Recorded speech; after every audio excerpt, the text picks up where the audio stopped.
Greetings, compadres. All right, listen. Today is your lucky day. Maz Compton is on the show. And I'm just here to say I just finished interviewing her. I did not want to give her bio and introduce her during the time I had with her because I just didn't want to waste one single second. And so I'm now doing this after I've just interviewed her. And I am fired up, man. I'm here to tell you I'm fired up. If you are sober curious, you got to listen to this. If you are sober yourself, you got to listen to this. If you're not sober, you got to listen to this because it's Maz Compton, y'all. It is Maz Compton. So a lot of you know that I am stuck in the 80s and 90s. Sorry, not sorry. Not even going to apologize for it. But I did not have cable growing up. And I used to have to go to my friend's house to watch MTV. And so when I did, right, I watched TRL because, I mean, why wouldn't I? That's obvious, right? As you do watch TRL, which is also called Total Request Live, for those of you who might be unfamiliar, but I don't know how you could be unfamiliar with TRL. Anyway, during the 5 years with MTV that she had, Maz traveled the globe attending music festivals, and she interviewed pretty much every celebrity on the planet. Did I ask her, sidebar, who one of her favorite interviews of all time was? You know I did. Am I going to tell you now? No, you know I'm not. You're going to have to listen to find out who it was, right? Okay, so after a decade of fun, making headlines and memories in the media, Maz has redirected her attention to health and wellness. She has been sober for almost 9 years, gang. And she hosts a sober living podcast called Last Drinks. Go subscribe to it now, listen to it, support her. She's also got a book and an audio guide for people who want to change their relationship with alcohol. She's a qualified wellness coach. She owns a fitness studio, and she is currently studying a degree in psychology. Go, Maz. So anyway, I can't tell you what a pleasure and an honor it was to talk to Maz today. I'm like spinning. I am on the pinkest cloud of pink clouds of sobriety. I am so excited about the important work that she is doing. She's an icon. She's incredible. And you will get so much out of this interview. And I cannot wait for you to listen. All right. I've talked too much. And here she is. Welcome to Amy Liz Harrison's podcast, Eternally Amy, a mum of 8's journey from jail to joy, a Gen Xer who overcame her struggle with alcohol to become a best-selling author and mental health advocate. She shares stories of hope and offers ideas for others struggling with mental health challenges. One thing is for sure, you'll leave with something to chew on. And now, here's your host, Amy Liz Harrison. Okay, here we are. I've just done like this big intro, so I'm gonna go ahead and jump in because she's here. She is here on Eternally Amy. It's Maz Compton, and oh my gosh, I'm fangirling beyond. So look, I'm like gonna turn it over to you at this moment so I don't get too like crazy and say too much.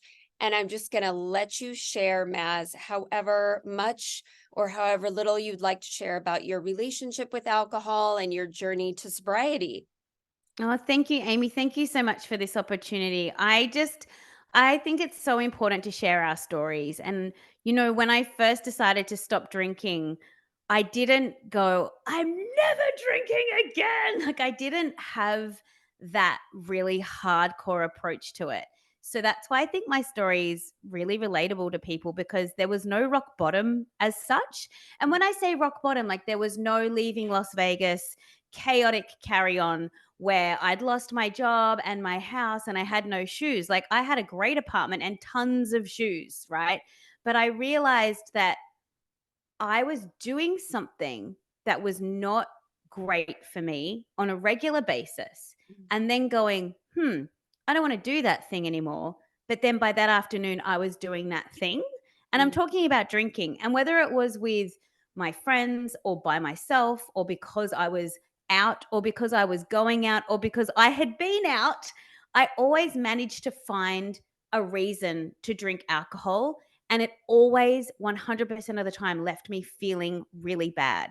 So my hangovers by 2014, I'm in my mid 30s nearly, and I'd spent my entire adult life binge drinking every so often. So whether it was a weekend or because it was a wedding, or I was moving house or interstate, or I was getting together with somebody or breaking up with somebody, or my friend had broken up with somebody, like every single element of my life had this like little bow of alcohol tied around it. So every memory of my adult life until that point really had alcohol attached to it, the good, the bad, the ugly, the indifferent. So in 2014, after constantly waking up with anxiety, where I would wake up and check my phone and be like, oh, I guess I caught up with Jordan last night, like, because I couldn't remember because I blacked out. And it sounds bad, right? Like, I'm saying this now and I'm like, I sound a little bit out of control, but it was completely normal. There was nobody calling me out on my behavior. And the circles that I was engaged in socially and through my work, it was completely normal. So I had to do the self-awareness bit. Like, I had to call myself out on my own behavior. And I'm sure that at times there were a few raised eyebrows of like, gee, she's had a few shots, or, oh, gee, it's a little bit late, or you get to work on a Monday and, you kind of get a bit of a double take from somebody who might have been at the party, who saw you dancing on the table or what have you. And I think all the shame was internalized, all the guilt was internalized, and everything was just pushed down and suppressed and was so bound and wound so tightly that I just got stuck and I didn't know what to do. So by 2014, I had these moments of like, I wonder what it would be like to not drink anymore. And then going, but that's crazy. Like, that's the most insane thing I could possibly fathom, is not drinking alcohol. I could not wrap my head around that idea, but it's something that I became really desperate for because I needed an out. I needed to escape. And I didn't want to escape my life because my life was awesome, Amy. I had a national radio show. I had tons of money. I was living in a super cute apartment in Melbourne. I just met my future husband. We're still married. There was a lot going for me, but like I said, everything was tied up in this pretty bow of alcohol, and I just wanted to be free from that, and I had no idea how to do it. And in 2014, there were no sobriety podcasts. There were literally no podcasts. It wasn't even a thing, really, other than probably Joe Rogan. So there's no education about sobriety. There's no direction to go, and there's no one to ask questions to. So I decided, and this is a pretty big call, but I decided to call Beyond Blue, which is a bit of a crisis helpline, because I just didn't know what else to do. And I was like, well, I'm really low. I'm really stuck and I don't know what to do. So I called Beyond Blue and I had this really amazing chat to this lady. And I was like, look, I think I have a drinking problem, but I have no idea how to move forward. I don't know really how to stop. I feel trapped. I know I want to, like, what should I do here? And she made a really great recommendation. She said, look, why don't you go to a meeting, go to an Alcoholics Anonymous meeting? And I was like, oh, that's actually a really good idea. And so I sort of hung up the phone, and the first thing I Googled is, am I an alcoholic? And then I read the definition and I was like, oh, that's actually, no, that's actually not what I am. And I know that is true for some people. It's true for a lot of people that get to that point with their relationship with alcohol or any other substance, but it didn't resonate with me. So then I was really annoyed because I was like, well, I'm not an alcoholic. So what am I? Like, what is this? If it's not that, but it's not this, but I'm so disconnected and I'm so discontent and I'm so unhappy. Like, what am I? What is it? And so, because I didn't resonate with that term and that definition, I didn't go to a meeting. But what I kind of decided to do is just make it up myself, like build the plane as we fly it, as we say in the media industry. So I was like, okay, what's going on, Maz? This is what's going on. You're waking up every day and you're doing the same thing and you're expecting a different result, which is the definition of insanity. So you are going insane. So what do we need to do? We have to change something. If you want a different result, you have to change one element of what you're doing. What is the thing that you don't want to be doing? Drinking alcohol. And what is the thing that's giving you a negative response in your world? The alcohol. And after a lot of, I think internal bargaining and pendulum swinging, I landed on, let's take some time out of booze. Let's actually just go through a month of my life without alcohol and see what that brings.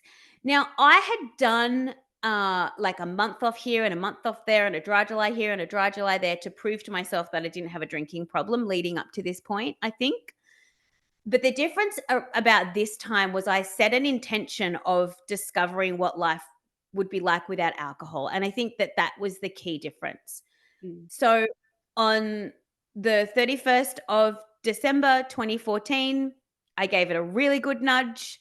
I drank champagne out of a bottle under the Harbour Bridge watching the fireworks. Like, I had a really said farewell. And then on the 1st of January 2015, I stopped drinking. I stopped drinking for a month and I have not had a single drink since then. And that's nearly 9 years now. And what I discovered in that crucial first month was I'm actually a really great person when I don't drink alcohol. And I started to believe again that I'm actually good and decent and worthy and that I deserve love and that I could find a place of reconciliation with my pain without alcohol. And so it wasn't an easy road. It's still a journey sometimes, when life slaps you upside the head with some pretty big deal things that you don't see coming. But what I will say is that it was that intention of going, what am I like without booze? Mm. What's on the other side of this? And that sense of adventure and discovery and exploration is really the thing that I think set me really like true north on this path and has kept me going, because it's not about not drinking. It's actually about self-discovery. And I think when you flick that switch, sobriety just becomes so achievable and attainable for anyone who wants it. Like, it's on the table for everyone. And I will say, yeah, there were some super awkward moments. Like, the first time I went out to a party and I wasn't drinking alcohol, I didn't know what to do with my hands. And I felt really odd. I was like, so used to drinking. I talk with my hands a lot too, but I was so used to drinking and I didn't have anything in my hands. So I had to like fashion up these hacks on how to kind of get through social situations without alcohol. So I actually bought a clutch purse because I'm like, then I constantly have something in my hand. So I kind of designed it how it would work for me. And it's sort of, I feel like I've set a bit of a blueprint for people that again might look at a 12-step program and go, but I'm not there, but I do not think that I'm sober. So somewhere in that huge gray area of between there and there's got to be some sort of plan for people. And it's not like a dictation, like this is how you do it. I just did it this way and it worked for me. And then some of the things that I came up with along the way have been helpful for other people, which is why I love talking about it. Because I'm like, man, if I can do it, and I sat down in 2014 and I honestly thought it was impossible to get through a week of my life without alcohol. And I've done 9 years now. Like, anyone can do it. That's amazing. First of all, congratulations. I Thank mean, you. that's incredible. And, I believe there's so many different ways to get sober. I don't believe in a one size fits all deal. And so I want to thank you for telling your story, because it's so important for people to know I think there's this kind of, still association between getting sober and 12-step groups. And Mm-hmm. that's how I came up, was through the 12-step group model, but that is certainly not the only way. And so I love when people speak out and use their voices to say, you know what, hey, this is how I did it, and it differs from all of that, and it's okay. And I have time under my belt now. I mean, that's Yeah. just fantastic. I'm so impressed. I'm so proud of you. Like, and Thank I you. love the clutch purse idea. Brilliant.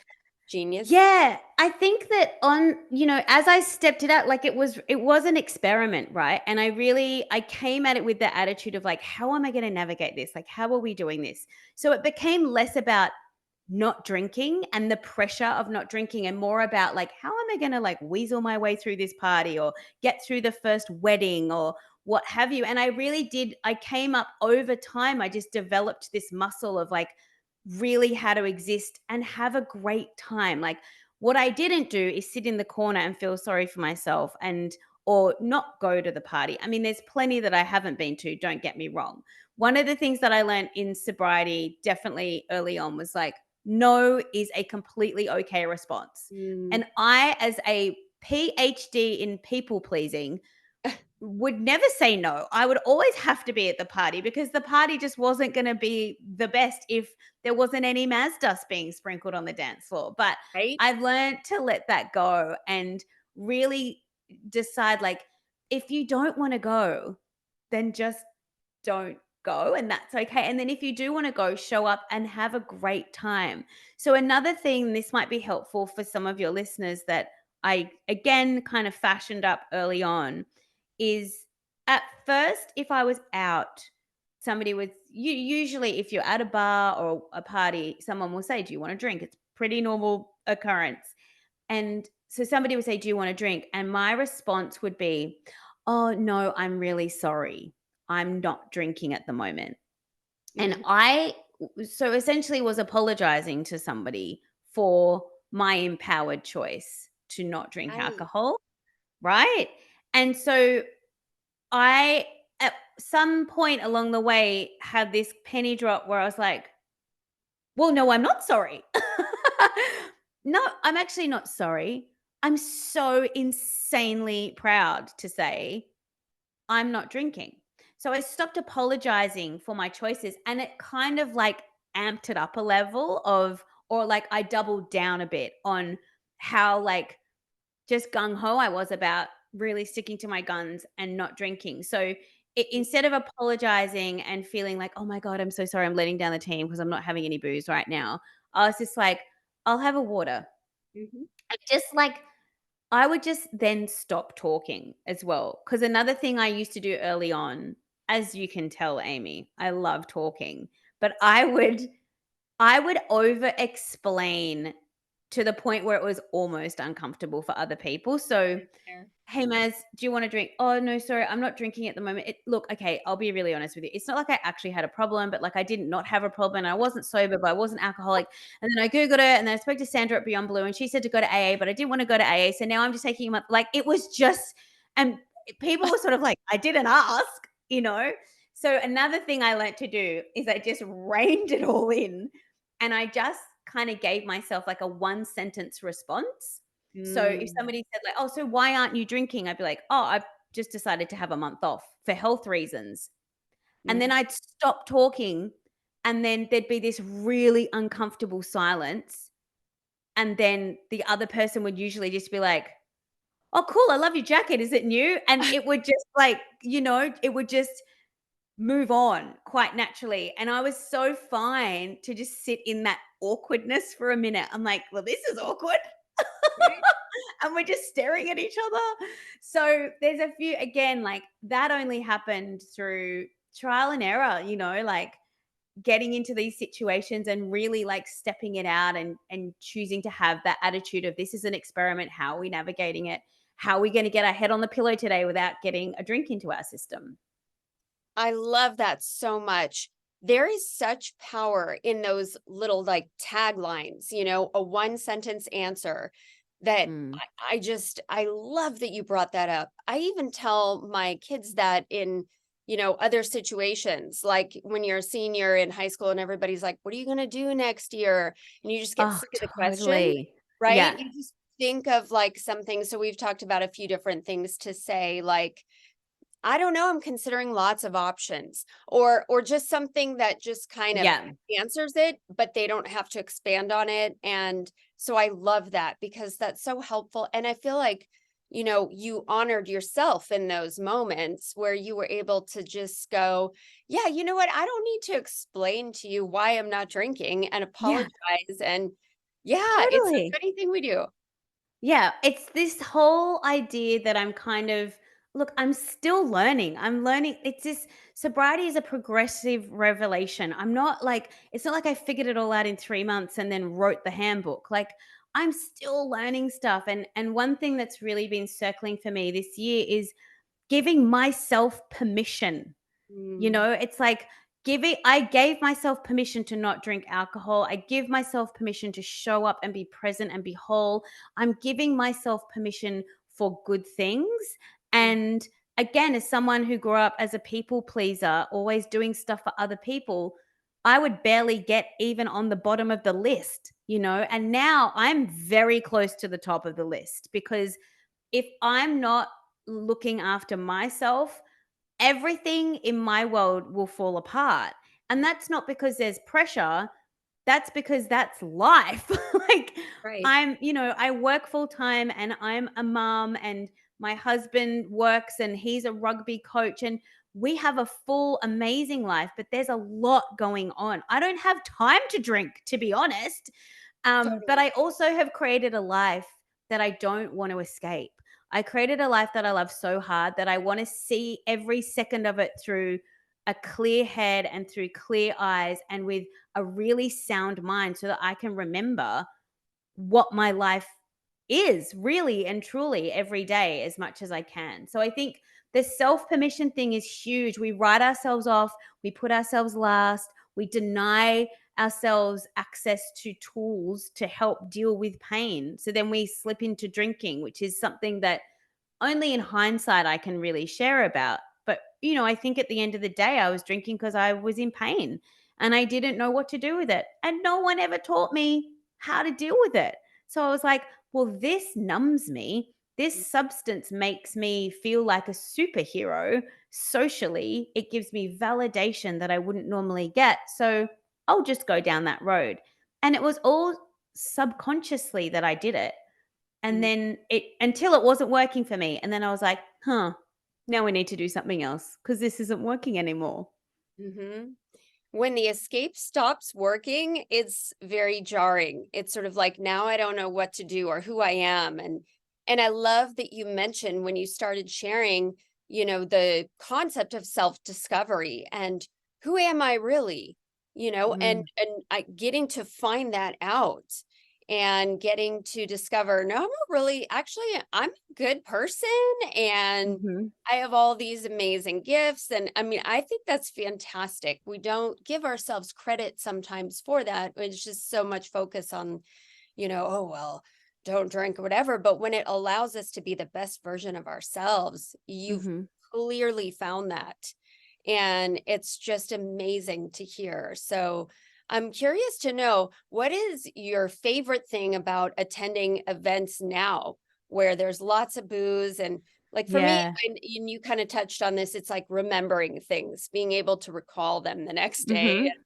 Yeah. Oh, there's a lot actually, and I look, Amy, let me be very clear, I do not go out a lot Yeah. these days. Okay. I have so one thing before I answer your question, one thing that I think is important to explain before I answer is, something I realized about myself within the first 2 years of being sober is that I'm actually an introvert, and Mm, I always thought I was an extrovert. yeah. But what I am is I'm an introvert with a great ability to communicate, Uh-huh. um, and a really great skill in broadcast. But that doesn't equate to an extroverted personality. Mhm. So I think that's another reason why I used to drink before I would go out is because big social gatherings do give me a bit of anxiety. And people find that really weird because they're like, but you broadcast to like tens of thousands of people every morning. Like you've been on live television, you've been on a stage in front of 50,000 people at a stadium. Like how are you nervous about going to so and so's 30th? But it's the introvert in me. So I do spend a lot of time at home. I'm a real homebody, and you will most likely catch me in my pajamas at 5 p.m. Like that is like, Love it. if I'm in my PJs at 5 p.m., I feel like I've won the life lottery, okay? But if I do go out, Yeah. if I do want to go and or I need to because it might be a work commitment. I think one of the things I love is I love leaving. So I love getting to a point like I love being there. Don't like I Yeah. do like people and I do love chat. I love small talk. I'm all about it. I'm in the room, I'm having a good time. But I love the moment where I can go, and we're done. And I can moonwalk out of there with zero guilt. I can get in my car. I can drive myself home. I can have a reasonably early ish night and wake up in the morning feeling refreshed. Like, I love the exit process that I have that I'm fully in control of. And Mm. I think, not having to wait around for other people to finish their drinks or finish pashing somebody in the corner, or not waiting for a taxi, I'm not on anybody else's schedule or agenda. Like, I'm owning my own space, and I'm like, I'm responsible for me, and I'm ready to go. Let's wrap it up and leave. So Mhm. that's one thing that I do really enjoy leaving. But another thing that I love is I love people's responses when you tell them that you don't drink. And it's something that, because it's a variation of responses, but usually there's one person that just cannot believe it. They're Mm. like, "What do you mean? Like, but you're also a really cool person, but you're not drunk right now?" And it's like their brain won't let them get it. And I Right. love that moment because I feel like that moment plants a seed in the other person Uh, that maybe one day may blossom into sobriety for them because they've seen like a real life, living, breathing, excellent, good, fun person not drink alcohol. So it makes it possible for other people. love that so much. Love it. Yeah. And it is true because I do find when I say that I'm not drinking, people want to like tell me sometimes their story and hope that I'm Hmm. going to go, "Oh, you're okay," or maybe you should like give them some feedback, which I'm not Yeah. going to do. So it's Yeah. just this weird, like I don't know. But yeah, I love that. And what do you think probably one of your favorite tools is that you Mm. relied upon when you first got sober that maybe you still do today? Maybe you don't need to anymore? Mm. I think on reflection, there's been so many, and over the years, like I've cycled in new things and, given things a bit of a rest. But one thing that was really powerful for me was journaling. So in that first month, that initial first month, so January 2015, that was the month of the experiment. My commitment was to write in a journal every day. And there were some days that I didn't feel like writing in my journal. So I just wrote about that. I'm like, I don't even want to write in this stupid journal today. And then, 3 pages later. Hmm. And what I did is so I would write until I felt like it was done. And then I would just close the book and done.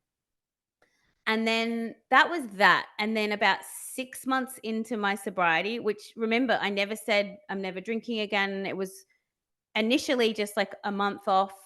So 6 months in where I haven't had a drink, I went and I reread that journal and it just blew me away because I was like, "Huh, this girl is so broken, but man, she is so loved and she's so willing to do whatever it takes to become whole and healed." And I felt like I rediscovered who I was. And for the first time in probably my adult life, I felt compassion towards myself. And so I feel like I got to know myself by rereading what was happening for me in that time. And then from there, I could really, drill down into what does self-love look like? What do you think of, how do you value yourself? What are your needs? And I just learned to care about myself. So that was a really key thing. And I've cycled in and out of journaling, on and off for seasons over the last 9 years. And then probably after a year, I did a similar thing, but it was a gratitude journal. So for every day for an entire month, I just wrote down one thing that I was grateful for. And that was really powerful and impactful too. And I think sometimes if you can't think of anything, just start with being grateful for one thing. And Mhm. if you can just think of one thing that you're grateful for every single day, like you build up this practice of gratitude and it kind of spins the way you look at the world. It really does change your lens. And I think that that's a really powerful tool as well. So journaling and then a gratitude practice are probably two really key ones that I think are accessible for most people.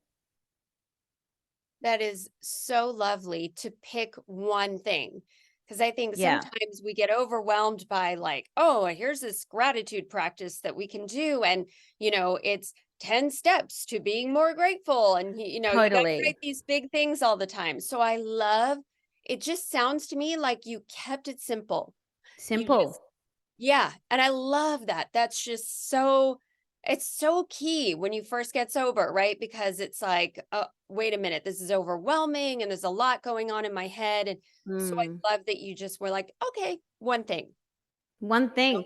And I think because there are so many tools, I think sometimes when you stop drinking, you instantly want to fill the space and the time with 100 things. So it's like, I'm going to stop eating carbs and sugar. I'm going to stop drinking alcohol. I'm going to work out 3 times a day. I'm going to do yoga and 4 meditations. And it's right.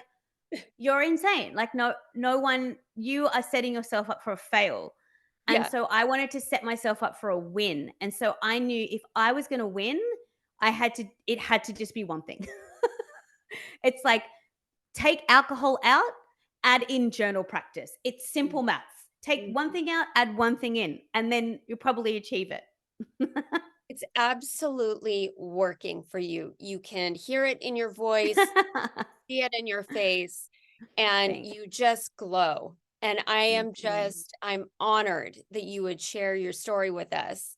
And here's one thing as we wrap up, I have to ask, because I'm just like, I love MTV. I'm stuck in the 80s Oh, and 90s. Okay. So I'm stuck there too, babe. I'm stuck. oh, good. We grew up, the 90s was the greatest decade to Right. exist. Right. I mean, Like, hands I've down. said it. I said it. Totally. Yeah. Right. So I have to know, who did you love meeting the Oh most? Like, who are my you God. super, if you had to pick Yeah. one, who's one person Oh you my were God. super fangirling over? So this could be an entire podcast episode because, girl, I have so many cool stories. I Um, bet. but if I have to pick one, okay, it's Sandra Bullock. Oh, And here is why, because I'm a huge Sandy B fan. Like, love, love, love her. And mhm, she was doing the press tour for Miss Congeniality too. okay. I got a 4-minute interview with Sandra Bullock. And so the way the press junkets work is you basically, like, the star is in the hotel room with all the lights and the camera set up, and they just sort of bring the journalist in, plonk them in the chair, start the timer, start the camera, do your thing, see you later. And it's just like that all day. Mhm. And I came into the room, this has happened to me twice actually. This also happened when I interviewed Robert Downey Jr. But I came into the room and I sat down. I'm like, "Hi, Sandra. I'm Maz from MTV." And the camera guy's like, "Hey, guys, hold 5. We've just got to change batteries on the cameras." So I'm just sitting I'm just sitting with Sandra Bullock. And she's like, "So how's your day going?" And I'm like, "Good. It's great." And then so we just start bantering, and she says to me, "I love your shoes." And she leant over and touched. I had these like sky high heel pointy toe cowboy boots. They're actually amazing. Oh. And she's like, "I love those shoes." And she touched them and she's like, "Where are they from?" And I'm like, "Oh, I got them at a warehouse sale." Like,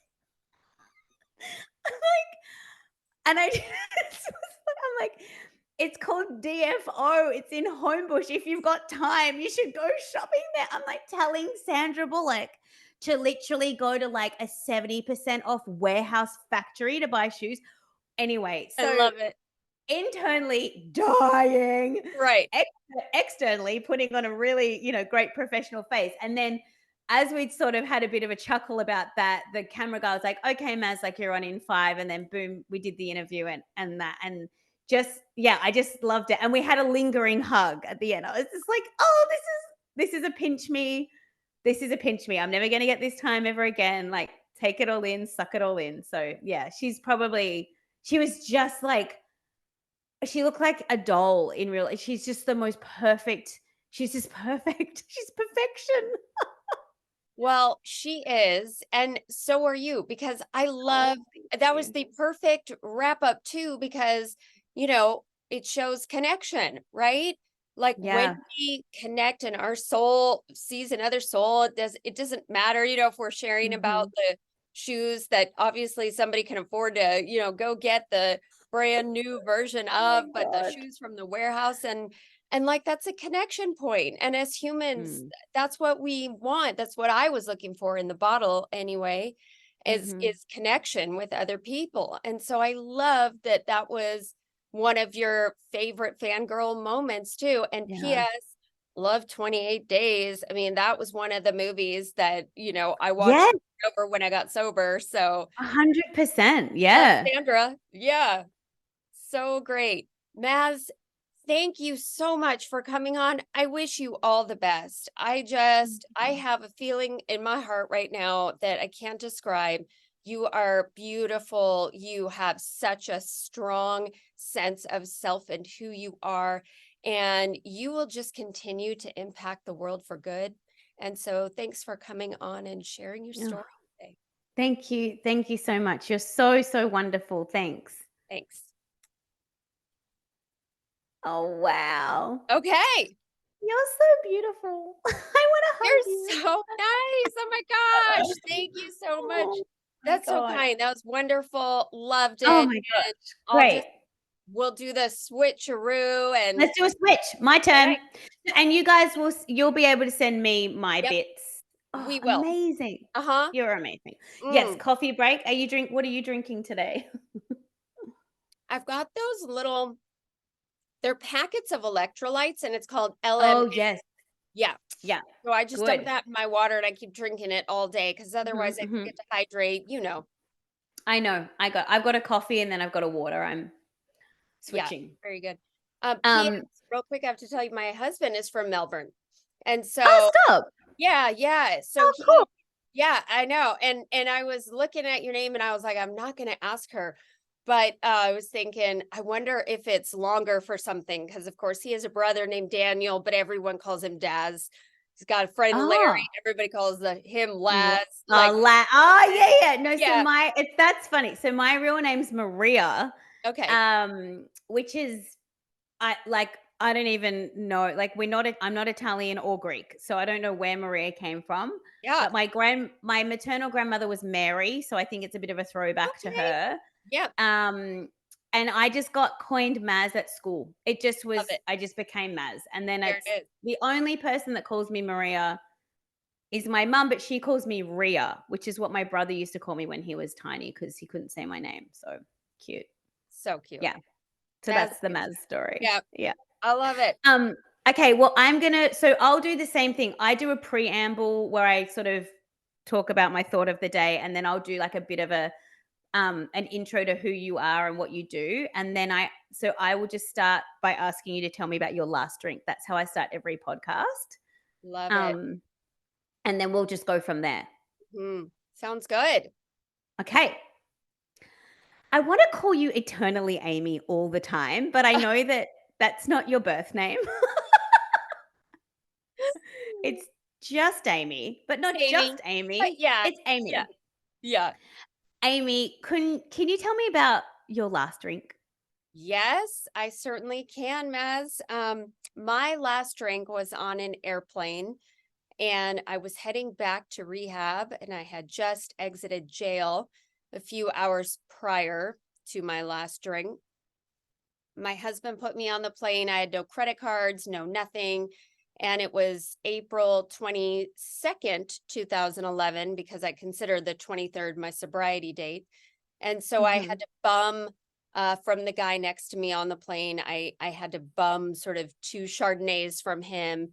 And you know what? The sad part is it did nothing for me. I didn't feel a buzz. I did not feel any kind of escape from the horrific circumstances surrounding my going back to rehab. It was Mhm. like I was drinking a glass of water. And I remember Wow. it so clearly because that's how I knew, yeah, this is not a solution for me anymore. It's not working. Well, that's a lot to unpack. So my first question will be, how did we get to jail? Mhm. And So, then my follow-up question will be, you said you were going back to rehab. Have we been to rehab prior? So I mm, guess what's the backstory? you bet. All right. So, in late 2010, my husband came to me. I had had sort of a drinking history before, where for the past 5 years, I just really had picked up speed. I kind of grew up as a what you might call a normal drinker. Mhm. Alcohol wasn't a big deal in my house growing up. And then I never really drank in college. I had like a Bartles and James wine cooler here and there. And then we moved to Seattle after I got married in 1998. And I was making friends, right? So I was going to book clubs and I was Mhm. just kind of getting to know people and really didn't think about anything more than having a glass of wine at book club every month. And Mhm. it wasn't a part of my life until I started having babies. I was out in the neighborhoods with my neighbors in the afternoon, and we thought we were kind of glamorous, having our wine while the kids played. And pretty soon I began to get that feeling like, you know what? I am best friends with these girls. We are just so close and this is wonderful and this makes me feel so good. And so why wouldn't I allow myself, glamorous ladies do this, I'm sure, right? Have a glass of wine while the kids are napping and I'm folding laundry. And so the progression just kind of started from Mm. there, where all of a sudden it was like so much a part of my routine to have incorporated day drinking into it that it became more than a habit. It became, I need this every day Mhm. and I need this to function, not just escape. So in 2010, I was at the tail end of that, where literally I didn't know. I mean, was it 6 a.m.? Was it 6 p.m.? Who knew? Wow. Right. And so Yeah. my husband sat me down and basically said, I have found a place for you to go. You need to go work on your quote postpartum depression, which I don't say that lightly at all, but that's what I hid behind was untreated Okay. postpartum depression, which I Yeah. do believe that I have. Not currently. I guess I had it, we should say, but really I used it as an excuse to, well, this Mhm. is why I'm drinking. And Yeah. so I had spun so many lies. I had just told so many stories to so many people where I was always the victim, right? And so I had painted this picture that I was simply just so depressed and I had this really difficult life, which I didn't. I mean, looking back on it now, Mm. obviously from a different lens and all of that, right? And I'm not trying to minimize being in that place of crisis either. But at Mhm. that time, it was very real. And I went off to treatment and pretty much just decided this was not for me. I was not going to try sobriety. It was not something I was interested in. I didn't like anybody there. They did not look like me. They were all young. They were into meth. I mean, you name it. And I just blamed, well, no, this isn't going to work out because of these reasons. Yes. Yeah. So I listened to what everybody was saying in treatment so that I could parrot that back to my case manager, and she would let me go on my 30 days. And so I came home and then proceeded to immediately tell everybody in my neighborhood and in my family, hey, guess what? Rehab taught me how to drink normally. And Wow. That's creative. I mean, I guess, it was kind of one of those things. It was like, I just wanted to hang on to my drinking card so badly. And I think that was part of it, was the fear that something was going to happen and I was going to need to drink. And by something, I mean, like, it's Tuesday, or I had a hangnail, Anything. or whatever. Yeah. So, Anything. Yeah. yeah. So by 2 weeks after I had been released from rehab, I was back to drinking the same amount. I mean, the progression just picked up where I had left it. And I was drinking the same amount. It was worse though, because I was lying to my husband, getting up in the morning at 6 a.m. going, oh, I'm just going to my AA meeting. And the truth was, I was headed down to the Chevron to grab some really classy champagne from their cellars, and it was just this mess of brokenness, thinking, I can't believe I'm back here already. Fast forward to that infamous day on the 21st of April, 2011, where I got pulled over bringing my kids home from school, and I got a DUI.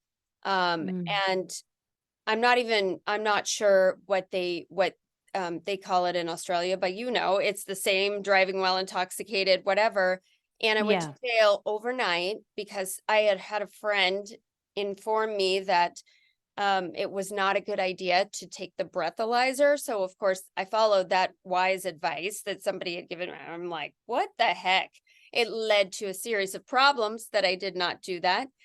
But Wow. that night in jail, and I will tell you, I was somebody who definitely had a rock bottom moment. And that was it for me, was lying Yeah. that rubber I mat. bet. And just being left with myself. There was nothing left but myself, and I just didn't know if I was going to have a future. So that's when in the morning I got picked up, bailed out by my husband. Horrible car ride home, as you can imagine, fought the whole way. He's going, I don't know who you are anymore. I'm saying, I know, because I don't know who I am. And so really what I learned over time back at rehab the second time was that I didn't know who I was anymore. Now that I had these kids, I didn't have my identity anymore. I wasn't working. I used to teach 10th grade English, and I had no clue who I was. And then I had some old tapes and some old stuff that I needed to sort through from my past, and I didn't know how to do it. And in addition to that, I had like some religious threads that were still very strong in my life. So I was having trouble making sense of those. And slowly what happened was I finally surrendered, and I just said, if I want my life back at any sense of whatever that's going to look like, I can't be drinking. Like, I can't have that lack of clarity in my head. And so I thought, you know what, even if I fail, that was another big thing, fear of failing. Even if I fail, at least I have to try, because if I don't try, I don't have anything. And so now, it's been almost 12 years, and I guess it has been 12 years. What is it? 2003. Have come up through the 12-step fellowship, but have learned a lot and been very open-minded to other means of recovery, and they have all benefited and added to my sobriety in amazing ways. And Mm. so I think for me, the biggest thing has been learning to become a seeker and just being open to whatever comes my way and, Yeah. whatever the universe brings into my path, to be open-minded about it, because the biggest things that I've learned have always come from random little, like one thing somebody says to me, like in the grocery store line or whatever it is. But Yeah. really learning to be open to that was hard for me, because I thought I knew everything, and I thought I knew everything for everybody. And so that for me was the biggest nugget of truth that my sobriety just continues to teach me, is just stay open, just stay, teachable, coachable. Mm. Yeah. I find it so interesting that alcohol was not even a thing for you. Like you just grew up just having a drink here, having a drink there, like as we do as teens and young adults. And then you you hit like when you become a parent, and I think a lot of parents go through this, like all of a sudden it's not just you anymore. It's I had this moment at my kids' daycare where one of the daycare teachers, when he very first started, was like, "Oh, that's Henry's mum." And I was like, "No, I'm Maz." And I'm like, "Oh, no, I'm Henry's mum." Like, I'm forever Henry's mum. Right. And I hadn't like kind of embraced that Mm. new identity that you have as a parent.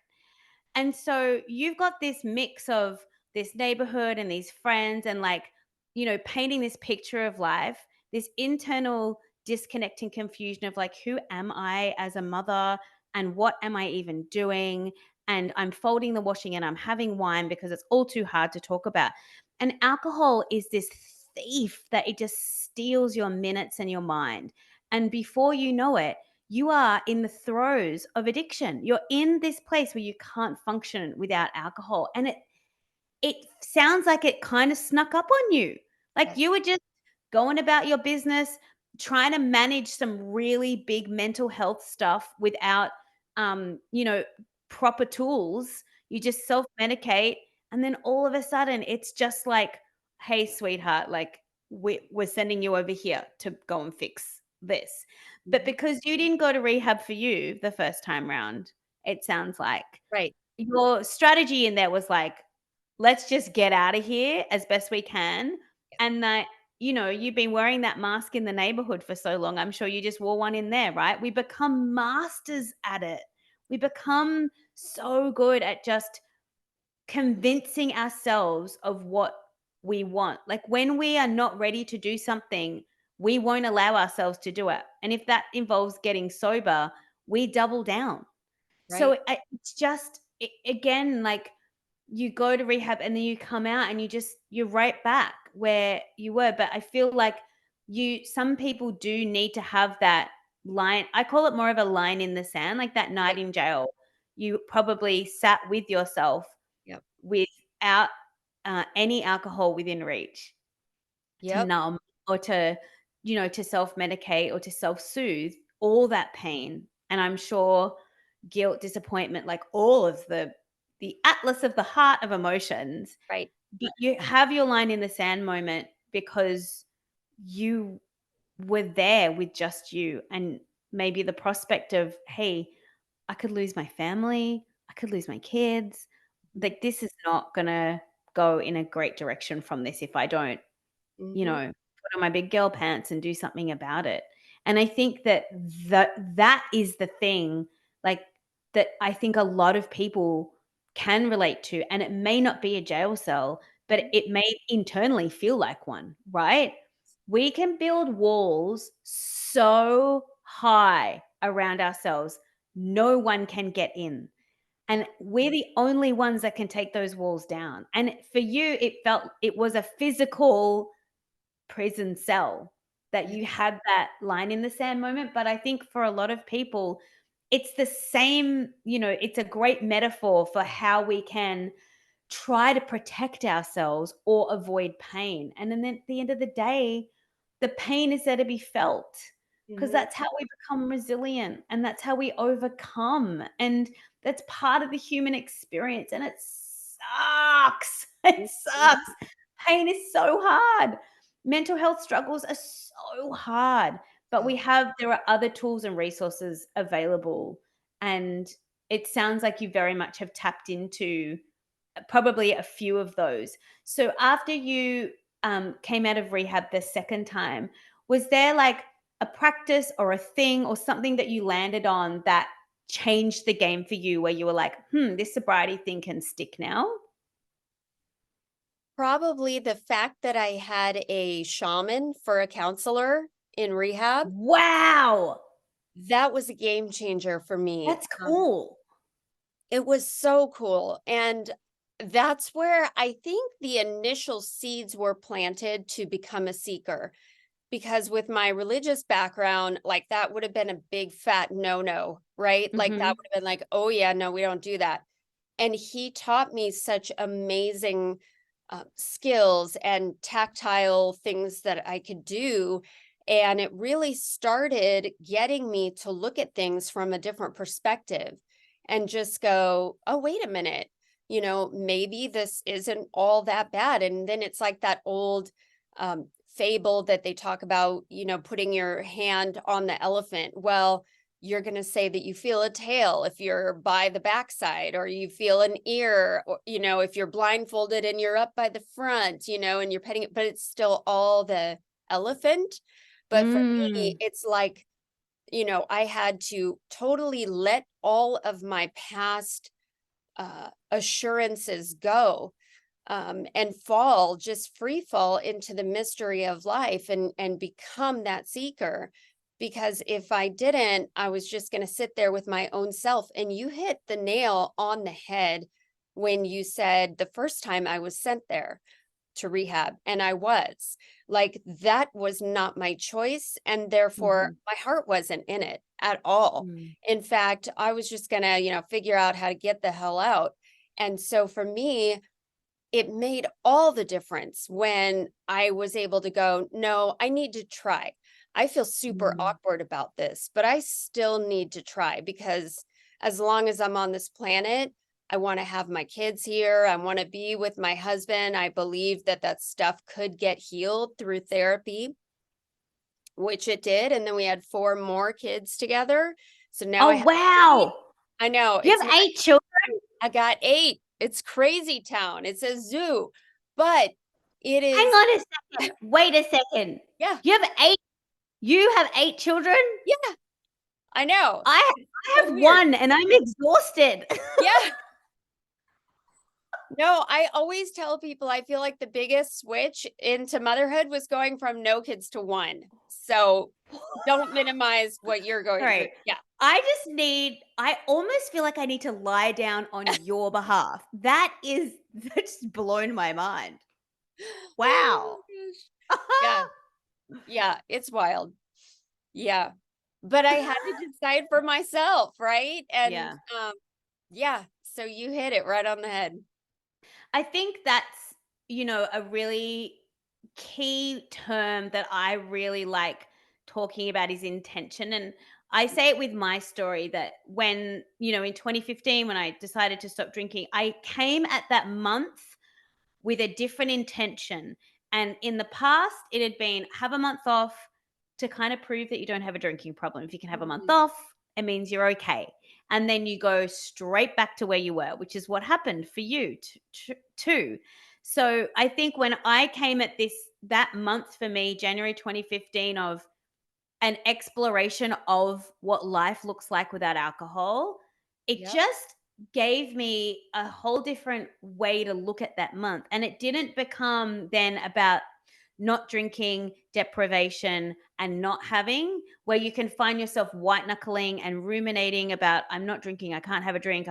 This is my punishment because I don't know how to drink like a normal person, like all of these things. I think when you can find a really positive intention, which it sounds like you found too, it just changes your whole experience. And I'm pretty sure that rehab and rehab was the same, but what you got out of it the first time and the second time is worlds apart.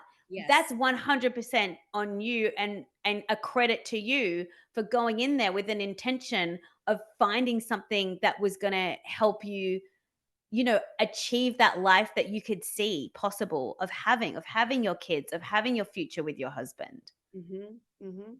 Yeah, you're absolutely right. And even though I didn't think I could do it, I was open. I was open to like, Mm, hey, clearly I can't do this of my own volition yet. You know, I learned tools and then I started practicing tools, and you had mentioned in your last question, were there certain things that I picked up and started doing as a practice, and I did. I mean, I incorporated meditation, and I also did journaling in my early sobriety often, and that really paved a foundation for making that a regular part of my recovery. And just giving myself the opportunity to just kind of open those pages and bleed onto them and not mm, care, that really helped me find a place of like, oh, yeah, I was drinking to escape the way I felt. And I felt this mm, way because I have these unconnected dots that I just could never figure out how to connect.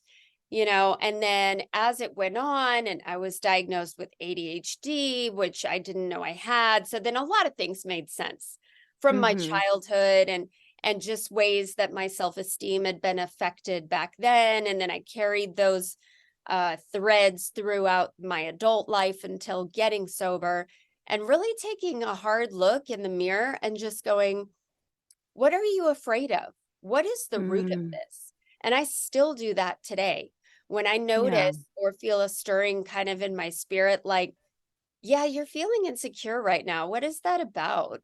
At least I know Mm, what to do. I know that I can get to the root of it, and that it's okay, that that is a human experience. We all feel inadequate sometimes. We all are afraid. Well, no, not we all. I will speak for myself on this one.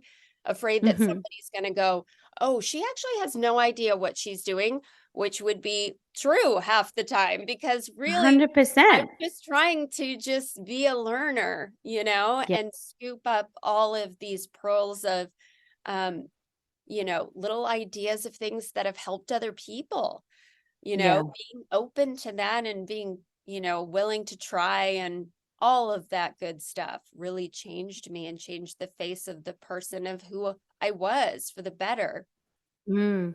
And I think staying humble, I think if you can come at life with a sense of humility, and mine, that might sound like this. I don't know it all. Mm, right? In fact, I have pretty much zero idea, but I'm willing to learn, I'm willing to grow, I'm willing to make mistakes, and Right. I vow to get up and keep trying. And I think when we are in the throes and the grip of substance abuse or a dependence disorder or an addiction, and I know those things are very different and they're very graded for a lot of people, but like in those worlds where you're showing up and you're unable to function without a substance in your body, you become so arrogant, and you will not let anyone tell you how to live your life, and you will defend your position so hard.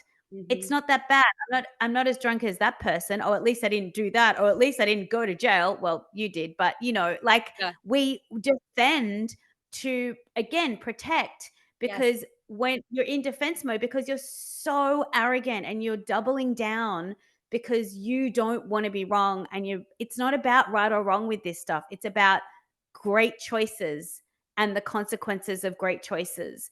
And a great choice is to stop drinking. And I think what I see out of you, like what permeates out of you, is such a great consequence Hmm. for your choice to decide, I'm going to do this life sober.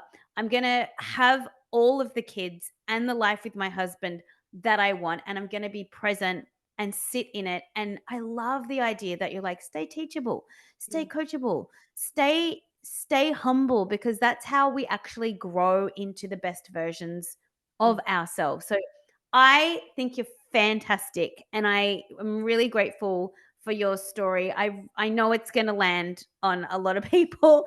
It's a huge story, but I love that you share it from such a beautiful place of wanting to help people. So thank you for your time on Last Drinks today. Maz, thank you so much for the opportunity. What an honor. Thank you. Thank you so much for listening to Eternally Amy, a mum of eight's journey from jail to joy. Amy Liz Harrison is a best-selling author, speaker, 12-step coach, meditation teacher, and recovery advocate. To find out more, please visit amylizharrison.com. You can keep up with Amy on all platforms by following @AmyLizHarrison. Please subscribe and review this podcast. It means so much to us if you do.